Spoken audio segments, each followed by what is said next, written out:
What's up, Buck fans? Welcome to the Red Flag Podcast live show. An exciting show here tonight. We are going to have a guest, or we do have a guest. The producer of the Red Flag Podcast, Evann Goitia, is here with us tonight. Evan, if you wanted to say what's up to the Bucks fans watching the show. Yeah, what's up, guys? It's good to be on. Finally, it's been a while, but it's good to be on this side of the recording instead of producing the recording for once. Yeah, and I'm here as always.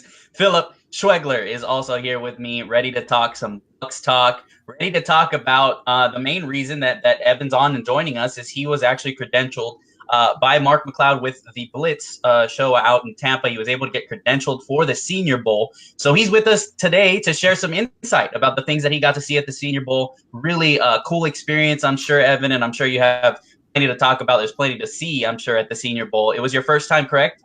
Correct. Very cool, yeah. Very cool. So we'll get to some of that, but as usual, we are going to do our first segment. First off, let's start off by thanking Bucks Report for allowing us to be on and do the live show. Always a blast. Thank you so much for allowing us to be on here. Bucks Report, definitely, guys, check out Bucks Report's articles. They have shows every day. They have shows. They have articles, tons of Bucks content for you guys. And then Full Press Coverage is who Philip and I are associated with. We also are putting out articles, this podcast, and so on and so forth regarding the beloved Buccaneers and everything that's going on with them. Also, another shout out to Seat Giant, guys. Get the hottest tickets to sporting events. Don't just buy tickets, buy experiences. Seat Giant.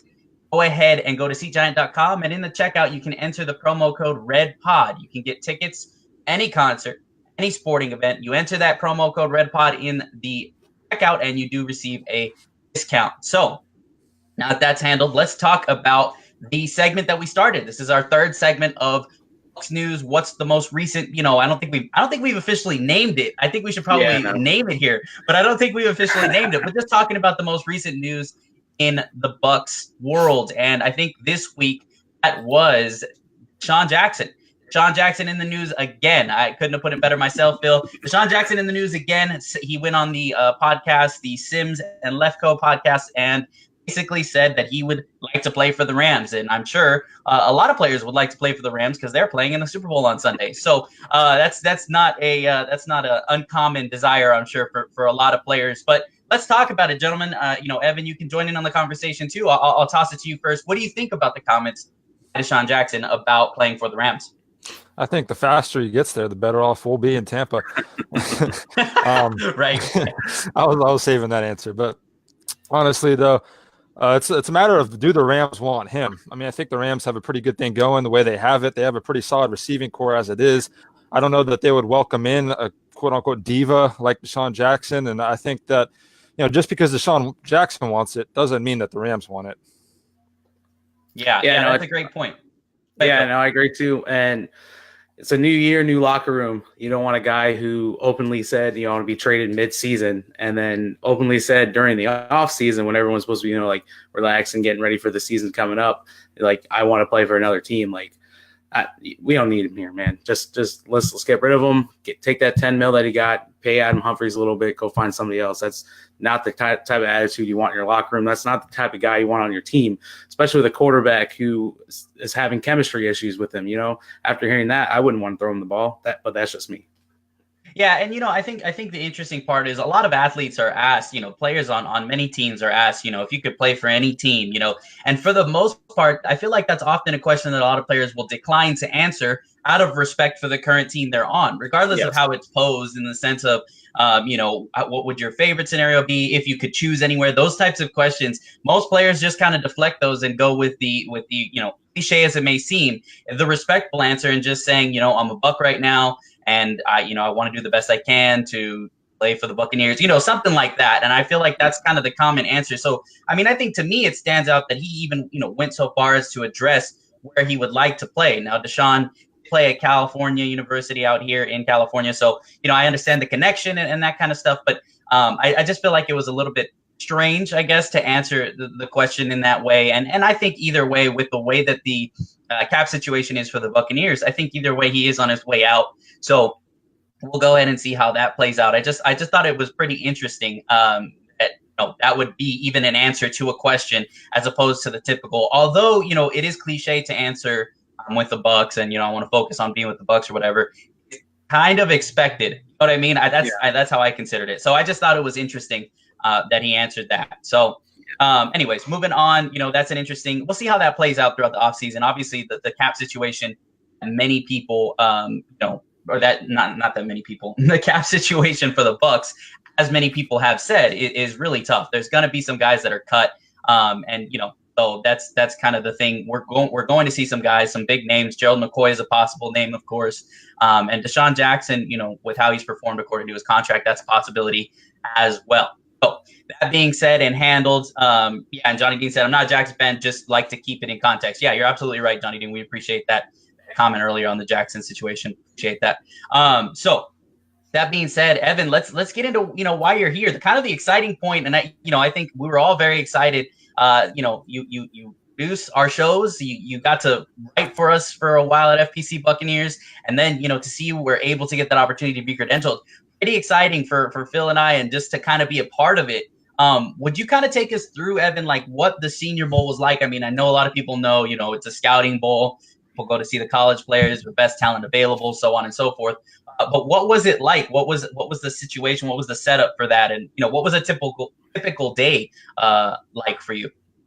Yeah, the first day I got there, I checked into my hotel at 3. The introductory press conference was at 5:30, so I had about 2.5 hours to get ready and get there. I had to pick up my credential by 5, and it was funny because I got stuck in traffic and I was running a little late, and I barely got there just before 5. And I went to pick up my credential, and the lady was like, "What's your last name?" And I told her Goitia, and she said, "All right, well, you need to be here a little sooner next time." And I was like, "All right, whatever." So I took my credential, and as I started to walk away, the next person comes up in line, and she said, "What's your last name?" And he said, "Kaplan." And she said, "Oh, the NFL Insider. Hey, how are you doing?" And I was like, "Really? That's how I'm going to get treated this week?" Yeah. But no, it ended up being a good week. It was cool. It was a fun time. I got to meet a lot of famous people. It was cool being like, "Oh, I saw you on Twitter, but I get to see your face now." It was really awesome. So it was cool to meet some people. It was cool to meet some prospects, and I felt really small. Usually people think, "Oh, you're 6'3", you're pretty tall." No, I felt very small all week compared to all the players that were at the Senior Bowl. So it was a good experience, though, and it was nice to see the city of Mobile. I'd never been there before, so it was a good time. I had fun. Very cool. I heard Mobile isn't much to look at, though. So no, not really. The coolest thing was getting into the city. There was this long bridge, and then there's a tunnel that goes underneath like the waterway to get into the city.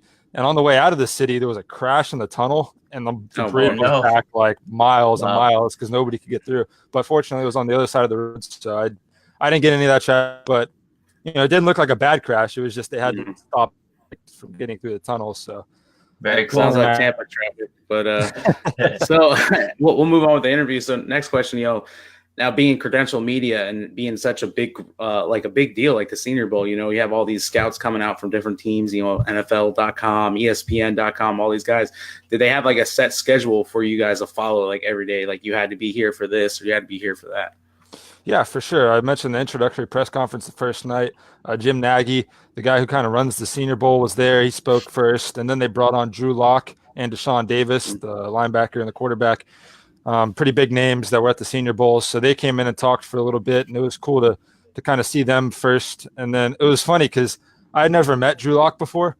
So I was kind of standing in the back because, the more experienced people are up front and the less experienced people are in the back. So I was standing all the way in the back next to the bathroom. And this guy comes by me with a backpack, and he's like, "Excuse me." And I was like, "Oh, okay, go ahead." And he went into the bathroom, and then he's a pretty young-looking guy. And he came back out of the bathroom, and he's like, Can you move?" And I was like, "Sure." So I got out of his way, and he walked by. And later on, Jim Nagy was like, "All right, let's bring Drew Lock to the podium." And the same guy kept walking down the middle. And I was like, "Oh, that's Drew Lock." But it was a cool time. The second day, they had the check-in, the physical, the weigh-in. That was at 9 o'clock in the morning. So it was kind of awkward, a bunch of guys in underwear up on stage being weighed and measured. And, we're kind of sitting there in the audience just listening to the announcer yell out the weights and the measurements. And then after that was the introductory press conference, the player media day. So there was 4 stages set up for player media day. and they brought the players in cycles. So there was a player at each podium for 15 minutes, and then after 15 minutes, they would kind of get rid of all the players and bring in 4 new players. So you got to pick whatever podium, whatever press conference you wanted to sit through, and to whatever player you wanted to question. And so we went through 4 cycles of that. That was pretty cool. We got 2 cycles from the South and 2 cycles from the North team. And that was pretty cool. And then practice came after that. I got to watch the South team practice first, and then the North team practice after that. They both practiced for about 2 hours, 2.5 hours. So that was pretty cool. And then the next day, it was actually terrible weather. The rain kind of flooded the field. So they said that the next day, there was I got there on Monday. The media day and practices were on Tuesday.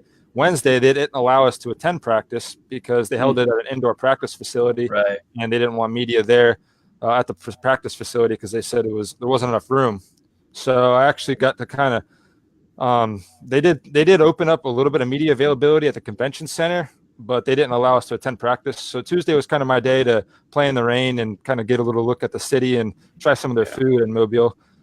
And then Wednesday, they opened practice back up. So I attended the practices Wednesday. Thursday, kind of the same thing. I attended the practices for 5 hours. And then Friday, I actually headed back home. So very cool. Fun week. Yeah, that sounds like it, Evan. That sounds like it. Did you notice any, another question, did you notice any, major Tampa Bay media outlets there, Tampa Bay Times, Pewter Report, anybody else like that? Yeah, for sure. Carmen Vitalia was actually from the Buccaneers themselves was there. And it was funny because I recognized her all the way across the field, and she had the Tampa Bay Buccaneer leggings. And I was like, I've seen you on Twitter. I know you. And she was like, who are you? So I got to meet Trevor Sikkema. That was the first time I've talked to him. We talked for a little bit. Mark Cook was there. Trying to think. Those were the main people that I saw from Tampa Bay. Yeah. So there's a presence. Sure. Yeah. Yeah. And I'm sure, at the Senior Bowl, like everybody's kind of moving, like you said, 4 podiums to see the different players. And so there's people moving and kind of like, moving quick. And so I'm sure you kind of miss people, on the way out, walking by and stuff like that. So Keith has a question. He says, how's the food scene in Mobile? Yeah, that's a good question. What was the food scene like? Was it good stuff? Was there good food around there? It was good. It was on the coast, so I had a lot of seafood all week, but I'm a big seafood guy, so it worked out for me. I went to an oyster bar the first night, had a bunch of oysters. That was pretty good. They had some great key lime pie. If you're ever looking for key lime pie, Mobile is the place to go, apparently. It was like melt in your mouth. Every restaurant we went to, I had to get the key lime pie. It was great. But yeah, great seafood. I had a great time.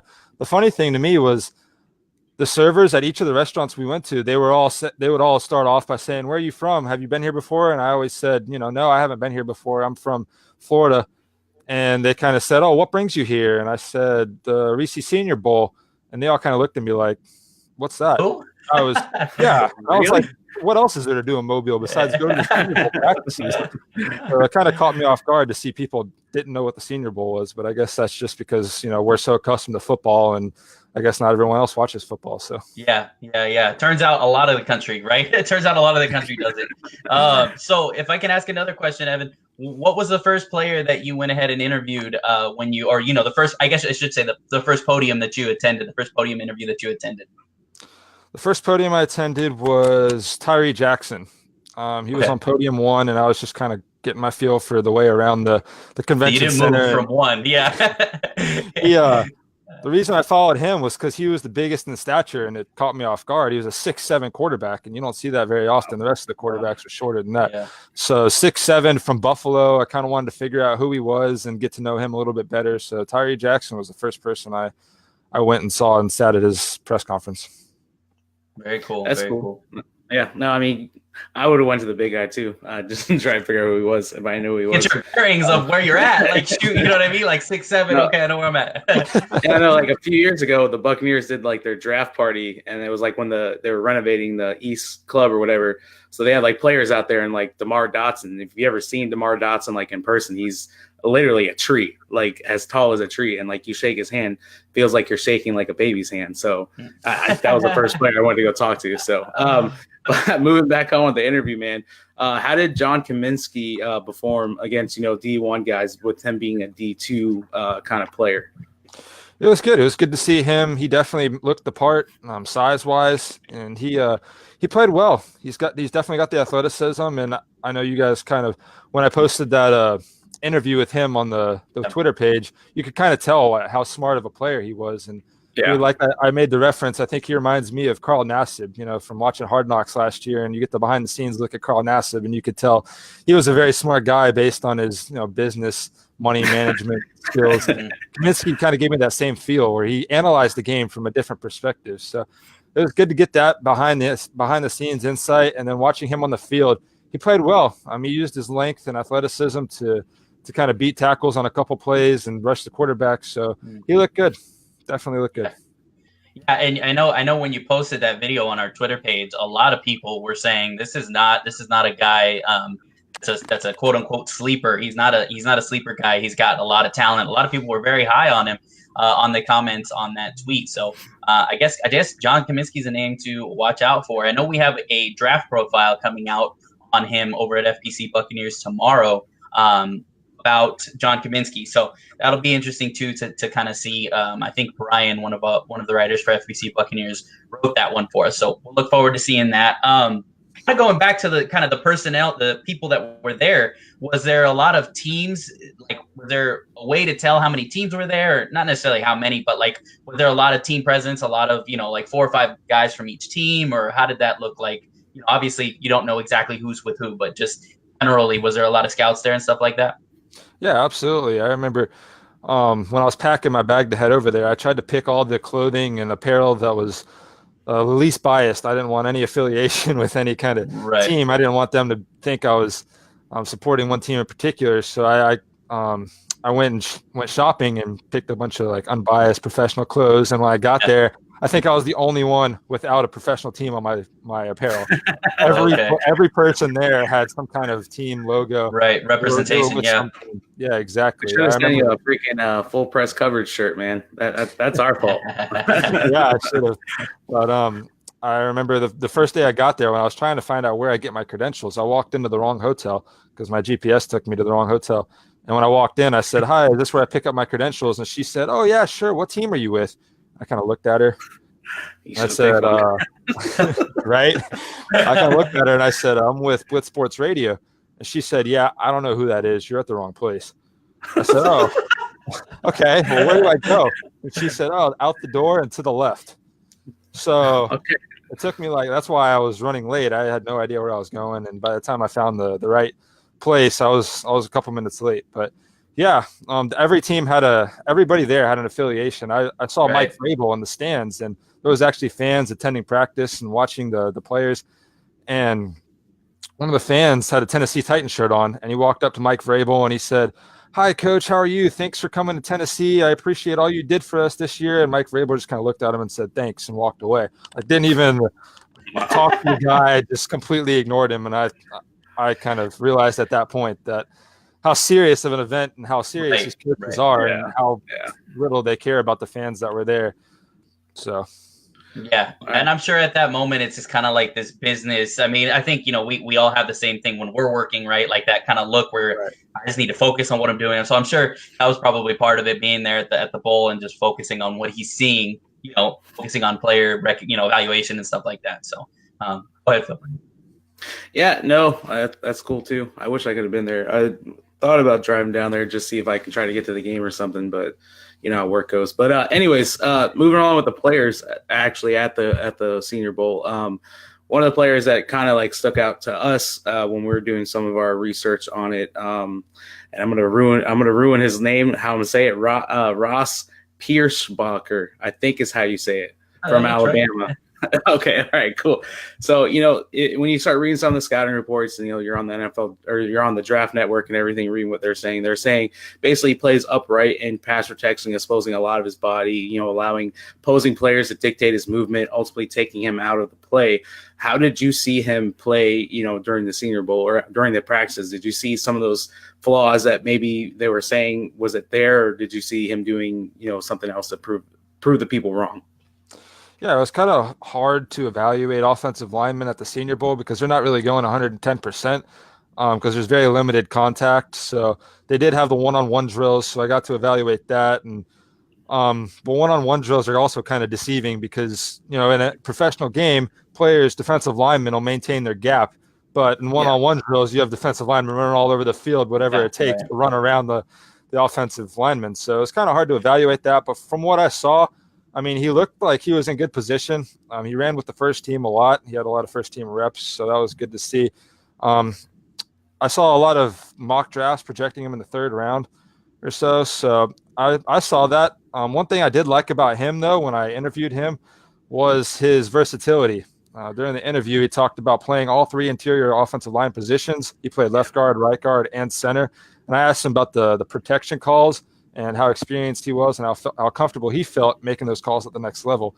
And he said he felt very comfortable. He played he played along with Ryan Kelly his redshirt freshman year, sat behind Ryan Kelly and learned a lot, and then played with Ryan Kelly his the year after his redshirt freshman year. So I said he learned a lot from Ryan Kelly about calling protections and got a lot of experience. And I was really impressed with him. I think he could be a steal late in the 3rd round. Yeah, that'd be an interesting one.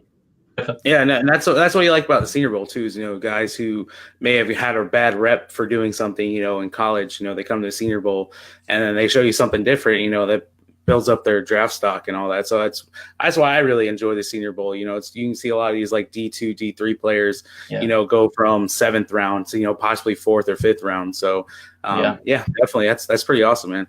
Yeah, and you get to see him matched up against better talent, and not only that, but and I think you made a good point, Evan, that you don't get to, when you have those one-on-one drills, especially O-line, D-line, it's kind of advantageous to the D-line. I know they try to limit how wide they go when they're rushing and they're trying to, but the thing is, and I think that's kind of the art, I would say, of maybe being a scout, is being able to see like the footwork of an offensive lineman, even at that type of wide, protection, where he's not going to be guarding a guy for that long. He's not going to be blocking a defensive end for that long. You know what I mean? And the Senior Bowl, I think, kind of allows you to see different ends, I feel like, of the spectrum when it comes to the defensive ends too. Because I mean, think about it. If a defensive end can't beat a guy on the offensive line with 5 to 7 seconds and going as wide as he wants, then what does that defensive lineman actually have skill wise? You know what I mean? And I think that's kind of the nice part that you get to see. You get to see both sides of that coin. So that's a great point though, Evan. And I know you were speaking pretty highly of Titus Howard as well. I believe you did a little bit of an interview with Titus Howard too. Yeah, for sure. Titus Howard from Alabama State. He's a crazy story. There was a lot of crazy stories at the Senior Bowl, and it was kind of interesting to interview all these players and get their background stories. And Titus Howard's one of those interesting stories. And he played quarterback in high school, which surprisingly, you don't see a guy go from quarterback to offensive line. But when he got into college, he got into Alabama State, and Alabama State said, "Okay, you're big enough. We're going to put you at tight end." And he was open to the change. It was one of his only scholarships, so. He said, sure, whatever it takes to play at the next level. Right. So he decided, okay, I'll play tight end. So after seeing him at tight end, he wasn't the greatest pass catcher in the world, but he was an excellent blocker. And they saw his athleticism, and they said, okay, you're not the greatest pass catcher. We're going to put you at tackle. You got the athleticism to play tackle. The big body. Yeah, the big body, the athleticism, the quickness. So they put him in at right tackle. And it was interesting. I'm talking to him because he said throughout his college career, they considered him a blindside protector, in a sense that they started his senior year, they started a left-handed quarterback. So they had him playing right tackle at the beginning of the year. They made a quarterback change like after 5 games, I think it was, and they switched him to left side because they had a right-handed quarterback. So his versatility, his ability to go from quarterback and then to tight end and to pick up on the tight end position and then move to tackle and then learn the tackle positions and the footwork. And you don't typically see players making that transition. Position from not position at all. Position. So that was good to see, and I think that the athleticism he showed at the Senior Bowl, and he took reps at both right tackle and left tackle at the Senior Bowl. So I think his versatility can really help boost his draft stock. Yeah, especially the Buccaneers, where we were in question for 3 offensive linemen. We don't know who's going to start. Right guard, left tackle might be a question. Right tackle is going to be a question. So this could be a guy the Buccaneers pick up, and I'm glad you brought him up, Mark, because definitely we want to start looking at those guys we might get in the later rounds, because we all know it's going to. Those big guys are going the first 2 rounds, and then you start seeing players, you have no idea who they are, names Right. that you've never seen before. So, and that's one of those guys right now. So that's really cool, man. One thing that I liked about Titus Howard, sorry, Mark, I just wanted to throw this in there, but one thing I liked about him was he was asked, did playing quarterback help you see the field better as an offensive lineman? And he said, yeah. And he actually was given the privilege to override the center's calls when calling protections because he saw the field better than the center did sometimes, not only from his position, but also the way to recognize defenses. And I thought that was a really important thing that could be used at the next level. Did you see how well he performed in practice? Did you feel like he performed, exceptionally well in practice? Or yeah, I loved his attitude. I mean, he Montez Sweat, he's projected to go in the top 15 by a lot of mock drafts. Great defender, great defensive lineman. He took a one-on-one rep with Titus Howard, and the first rep, Montez Sweat just bullied Howard, like put him on his backside, like no competition. So Titus Howard got up. He was all frustrated, and he said, bring it back. Let me go again. So Montez Sweat and Howard lined up again, and Howard stonewalled him the second time. Nice. Montez Sweat didn't move a foot. He got driven backwards. So I love that attitude. When you get knocked down, get back up and try to fight and get another rep in. And I loved it. He showed that he was definitely capable of stonewalling some top defensive talent. Sure. Yeah. And this defensive line draft is just incredible. I mean, there's some defensive linemen coming out that are just looking like they're going to be, I mean, the first round I think is going to be filled with defensive talent. And then you look at the quarterback class, and, the quarterback class is very, very rough, to say the least. So I think the defensive linemen are going to go, early on. But to see a guy, from kind of a smaller school be able to protect against some of the, one of the best defensive lineman drafts in a while, I think, in terms of depth, I think is really important to see. And like we talked about, the Buccaneers are going to be looking at, and I think most of us agree that they're going to be looking at focusing on both the defensive line, but more importantly, the offensive line, which is why we kind of have talked about mainly offensive linemen, who were some later round guys that, like Phil said, these guys don't all get the same amount of notoriety, playing at different schools. So at FPC Buccaneers, we try to kind of focus on some of the guys that don't get as much attention. We did, a draft profile on John Kaminsky.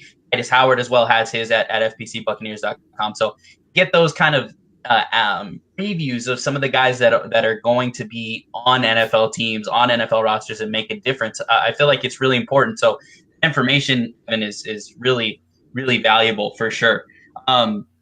So, kind of talking generally now about the Senior Bowl, who stood out the most to you? I mean, it can be bigger names, it can be smaller names, but what were some names that, every rep that you kind of caught out of the corner of your eye, you were like, wow, he's balling. Like, who did you see was really playing well out there? For sure. I spent a lot of time watching the wide receiver cornerback matchups just because, one, I was examining the cornerbacks, and because, Tampa Bay needs defensive backs. And two, that was one of the only position groups that was actually going 110% because it didn't involve contact. It was just routes and coverage. So I spent a lot of time evaluating those positions. And while I was looking at cornerbacks, I had a couple receivers stand out to me. And one of those names is Andy Isabella. This is a guy from UMass, very undersized. I think he's only, 5'8". So this is a guy that I hadn't really heard much about in college. I did a little research on him before the Senior Bowl just to kind of get to know all the players. And he wasn't really a name that stood out to me. I saw 5'8", and I was thinking, wow, 5'8", that's not going to make it at the next level. But watching him at the Senior Bowl, man, no one could cover him there. It was amazing. Very quick. He was returning punts as well, so that'll provide him with more versatility, at the next level. But he reminded me of a Bill Belichick type of player. And I compared him to Tavon Austin, where, okay, he's not the biggest target out there, but he's got the quickness, and they were using him a lot on like end arounds and sweep plays and trick plays. Utility type of guy, yeah. Exactly. He had world-class speed. I'm talking like he was the fastest player that I saw at the Senior Bowl. So his quickness and his hands, he didn't drop a single pass when I was watching. So good. Definitely a player to watch out for. And I think his draft stock only continues to rise. He actually won I think it was either the South or the North. Let me see. I have it written down. The North's most outstanding player. He had a game high 7 receptions for 74 yards and a touchdown in the actual game itself. So that just goes to show that he's here to stay. And I definitely think that's a name to watch out for. That's awesome. We actually have a question from Johnny Dean, one of our good friends here. He's wondering if you know how much attention the Bucks paid to Hunter Renfrow. I'm not sure too much about the scouts, but I know Carmen Vitale, as I mentioned earlier, she actually spent some time talking to him quite a bit. And I know when I talked to him, I asked him, what's a player that your game kind of resembles at the NFL level? And he said, definitely Adam Humphries, which was a comparison that we all know very well. And he said, Adam wore number 13 at Clemson before I did. And so he's been a guy that I kind of look up to. And I asked him, well, what's your thought on playing with Adam Humphries at the next level if you were given the opportunity? And he said, that would be awesome. Game on Sunday, golf on Monday. So I love that response. He was definitely a cool guy, though. Definitely a fun personality to talk to. And he was very popular. That's awesome. That's awesome. All right. I think we got, one more question, right? For you. So which player from the Senior Bowl do you think will fit the Buccaneers the best? Could be defensive, offensive. I mean, if you saw a kicker out there you like that you think the Buccaneers should get up, who do you think out of all the players out there, who do you think the Buccaneers would pick and why? Yeah, just a guy that you really feel like the Bucks fits the Bucks system regardless of talent, talent level or whatever. Because like there's some guys that you're looking at I'll make the easy comparison in Hunter Renfrow. He's a Patriot. I mean, right? Like that kind of feel, regardless of team or position or draftee. But what guy did you feel like stood out the most to you? Man, that's a tough question. There were kickers that stood out to me. I definitely paid attention to kickers because we all know in Tampa, and I'm sure Chicago fans can relate how painful it is to miss kicks. But that's tough. I'll narrow it down to a defensive player and an offensive player. I'll start with offense. I'll go with Michael Dieter. He's a guard out of Wisconsin, and he impressed me more than any other offensive lineman there. I didn't see him get beat once in one-on-one drills, and even when they ran 5-on-5, all 5 offensive linemen against 5 rushers, I didn't see him miss a single assignment. He was there. He had his man. He didn't get beat. His footwork was excellent. Right guard's definitely a position that the Buccaneers need to pay attention to. And I saw Johnny Dean's comment earlier about picking players up from the north. So Wisconsin kind of fits into that in that category. The defender that stood out to me the most, there's 2. I really like Deshaun Davis, but I'll go with Mike Edwards because I think the Buccaneers need defensive backs more. And Mike Edwards is a defensive back from Kentucky. He's 6'1". That's decent size. When I first met him, I introduced myself, and I thought he was a linebacker at first. And after I started talking to him, I was like, wait, no, you're a defensive back, right? But he has the body of a linebacker, and he could definitely play that linebacker kind of hybrid, linebacker safety hybrid. So, but he had definitely excellent quickness. They were doing drills where they were kind of lobbing the ball up, and defensive backs were backpedaling, and receivers were kind of making a challenge at the ball, and it was like a high point the football drill. And I didn't see Mike Edwards get out jumped once. He won every high point the football drill. So that's definitely something. Coverage safety, I feel like he could kind of complement Justin Evans in the secondary. Evans is known as the hitter and the more physical player, whereas Mike Edwards would be the more cover guy, and he plays a physical brand of football as well. Yeah. Oh, very cool. Very cool. Yeah, that's cool. And you know what the thing is too, it's the draft, and we've talked about this, Phil. The draft is kind of one of those things that we don't know what Jason Light's thinking. We know what the guys we like. We know the guys that we see at the Senior Bowl. We watch tape. You and I are like, oh, this guy, Evan, see this guy. But the beauty of it is there's so many names. The more names almost the more prepared you are in draft day when you hear a name. Because I know for a lot of fans, there's this perspective that if I don't know the name that the Buccaneers call on draft day, it's not a good football player. Yeah, it's automatic. I've never heard of this guy. He must be terrible. That's not necessarily, obviously, the point is there can be good players out there that we don't know the names of. I honestly hadn't heard too much about a guy named Mike Edwards. I don't know, maybe I'm the only one, but I hadn't heard about a guy named Mike Edwards. So that's an interesting take for sure. Well, Evan, thank you so much for joining us with the Draft Talk, man. We really appreciate having you on, man, and producing our shows and writing for us at FPC Buccaneers. It's nice to have you. It's nice to have you around, man. I think that about concludes the portion where we talk about the Shrine Game there. The Senior Bowl. So let's start talking about some Hall of Fame stuff and kind of the question I think a lot of Buccaneers fans have when you're looking at the Hall of Fame, will John Lynch make it in this year? I mean, pretty straightforward question, but let's talk about it. Phil, what do you think? I would love to see him make it in there. I don't think he's gonna make it. You know, I mean, how many times has he been, you know, a finalist and didn't make it in because they've had other guys, you know, making it in before him who they think is better players. And it's kind of like, you know, I feel like people think that John Lynch is like a system guy. You know, he worked really well in Tony Dungy's, you know, defense, but you know, he had a really good career in Denver. If you look at his career in Denver, I mean, he had like 4 amazing years towards the end of his, you know, his career there before, you know, he played for the Patriots, I think for like a game or 2 or whatever it was. But I think overall what's really going to hurt him is the system that he played in, like the whole Tampa 2 thing. I think that's really going to hurt him. But I mean, he has the stats that compare to like anybody. I mean, better stats than some of the guys that have probably made it in before him. I mean, everyone's deserving who's made it, but you know, I think John Lynch should have made it, you know, sooner rather than later. Yeah. What do you think, Evan? Man, that's a tough one. Now, there's so many great players, and I don't want to knock any player that makes it over him or has made it over him, but I definitely see the argument for putting Lynch in there. And he got a lot of people make the argument of, oh, he didn't get a ring, so it doesn't matter. It degrades his credibility or his skill just because he didn't get a ring. But John Lynch did get a ring, so even people that make that argument, still it doesn't click to me. So I personally, I'd like to see him in there, but I don't know. I don't know if any Bucs are going to make it this year.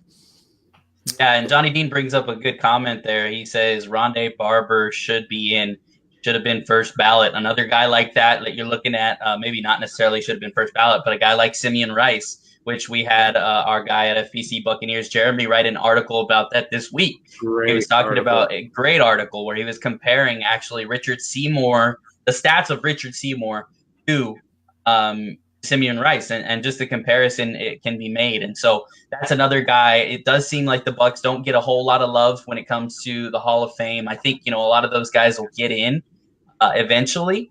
I think it might just take longer than most of us expect, and I think the same goes for Lynch. I think it'll just take longer than most Bucs fans and most people in Tampa. You know, hey, this guy's got to be in there, because I agree. I mean, Rondé, you know, Simeon, John Lynch. I mean, those are names that deserve it, are every bit as deserving as a lot of the guys out there. But there are a lot of good football players every year. I mean, when you look at the finalist list, you're not looking at it like, this guy, I've never heard of him. I mean, you know what I mean? These guys, you know them. Yeah, you know about them. You know exactly what type of player they were. If you've been following football for a while, you know that those guys deserve every piece of recognition that they got as well. So that's interesting. But I think it'll be a little bit longer before Lynch and some of those other names get in there. So that being discussed, why don't we move to the last thing before we close out the show? Let's do some Super Bowl predictions. You know, the Buccaneers aren't in the Super Bowl. Phil, did you know that? They're not. I don't know if you knew. I mean, not 2002. I thought it was 2002. No, not 2002. The Buccaneers are not in the Super Bowl, but the Los Angeles Rams are facing the, almost said New Orleans Patriots. I mean, I guess I don't know. Anyways, don't ask me why I almost said it. Anyways, the Patriots in the Super Bowl. So, I mean, what's going to happen here, guys? I mean, I feel like it's going to be a great game. It's kind of a matchup that's been, I feel like, kind of coming. We've known it's coming for a while. The Rams have been playing incredible. Being in Los Angeles, the vibe for, I've never been around. I've never been in a city that has been so excited about having the Rams in the Super Bowl. They're very excited. I go to Cal State Los Angeles, in case you guys didn't know. So it's right in the center of it. And there is a lot of excitement, a lot of hype about it. But the Patriots are a dynasty. I mean, one of the best we've seen in modern sports. So my question to you guys, I'll go to you first, Evan. What do you think the Super Bowl is going to look like? I mean, you don't have to necessarily give me a final score, but how do you think it'll play out?